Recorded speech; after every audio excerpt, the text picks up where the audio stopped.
ಬೆಂಗಳೂರು ಉತ್ತರ ಲೋಕಸಭಾ ಕ್ಷೇತ್ರ ಈ ಥರ ಇದೆ ಚುನಾವಣೆ ಎಂದಿದ್ರೆ ಕೃಷ್ಣ ಬೈರೇಗೌಡ ನಿಂತು ಗೆದ್ದು ಬಿಡೋರು ಅನ್ನೋ ಚರ್ಚೆ ಗ್ರೌಂಡಲ್ಲಿ ನಡೀತಿದೆ. ಯಾಕೆಂದರೆ ಶೋಭಾ ಕರಂದ್ಲಾಜೆ ಗೋ ಬ್ಯಾಕ್ ಅಂತ ಉಡುಪಿಯಿಂದ ಕಳಿಸಿದ್ರು ಕಾರ್ಯಕರ್ತರು.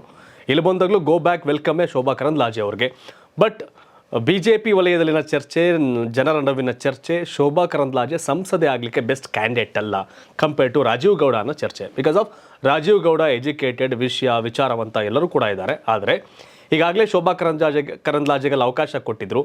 BJPಯ ನಿಷ್ಠಾವಂತರ ಕಾರ್ಯಕರ್ತರ ತವರೂರು ಒಂದೇ ಹೆಸರಾದಂಥ ಉಡುಪಿ ಜನನೇ ಅವ್ರನ್ನ ಗೋ ಬ್ಯಾಕ್ ಅಂತ ಕಳಿಸಿದ್ರು. ಬಟ್ ಇಲ್ಲಿ ಕಾರ್ಯಕರ್ತನ ಹೇಗೆ ನಡೆಸ್ಕೋತಾರೆ, ಜೊತೆಗೆ ಒಬ್ಬ ಸಂಸದರಾಗಿ ಬಳಸುವ ಭಾಷೆ, ನಡವಳಿಕೆ, ವಿಚಾರಗಳು, ಭಾಷೆ ಜೊತೆಗೆ ವಿಚಾರಗಳು, ಭಾಷೆ ವಿಚಾರದಲ್ಲೂ ಫೇಲ್, ವಿಚಾರದಲ್ಲೂ ಫೇಲ್ ಅನ್ನೋದು ಬಹುತೇಕರ ಅಭಿಪ್ರಾಯ. Compare to Rajeev Gowda professor Rajeev Gowda. ಹಾಗಾಗಿ ಬಟ್ ಬೆಂಗಳೂರು ಉತ್ತರದಲ್ಲಿ BJP ಪಾಸ್ ಆಗ್ತಿರೋದು ವ್ಯಕ್ತಿಯಿಂದ ಅಲ್ಲ, ಪಾರ್ಟಿ ಮತ್ತು ಮೋದಿ ಅನ್ನೋ ಶಕ್ತಿಯಿಂದ.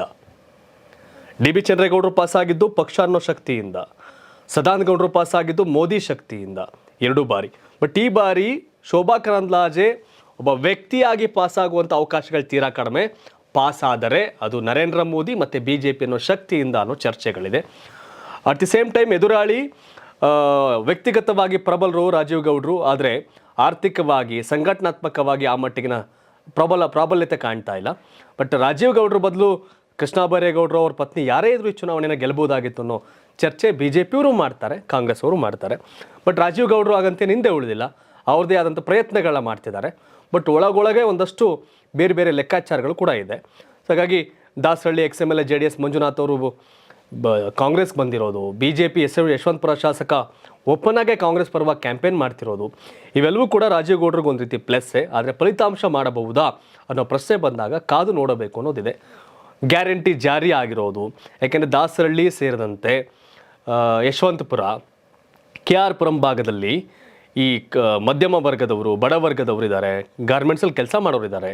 ಸೊ ಅವ್ರಿಗೆಲ್ಲರೂ ಗ್ಯಾರಂಟಿ ಎಷ್ಟರ ಮಟ್ಟಿಗೆ ರೀಚ್ ಆಗಿದೆ, ಆ ತಿಂಗಳಿಗೆ 2,000 ಮಹಿಳೆಯರು ತಲುಪೋ ವಿಚಾರ, ಇವೆಲ್ಲವೂ ಕೂಡ ಟರ್ನ್ಔಟ್ ಆದರೆ, ಅಂದರೆ ವರ್ಕೌಟ್ ಆದರೆ ಆಶ್ಚರ್ಯಕರ ರೀತಿಯಲ್ಲಿ ಏನು ಬೇಕಾದ್ರೂ ಆಗ್ಬೋದು, ಕಡೆಗಳಿಗೆಯಲ್ಲಿ ಏನು ಬೇಕಾದ್ರೂ ಬದಲಾಗ್ಬೋದು ಅನ್ನೋ ಚರ್ಚೆಗಳಿದೆ. ಯಾಕೆಂದರೆ ಕಾಂಗ್ರೆಸ್ ಅವರು ಕೈ ಚೆಲ್ಲಿಲ್ಲ, ಪ್ರಾಮಾಣಿಕ ಚುನಾವಣೆಗಳನ್ನ ಮಾಡ್ತಾ ಇದ್ದಾರೆ.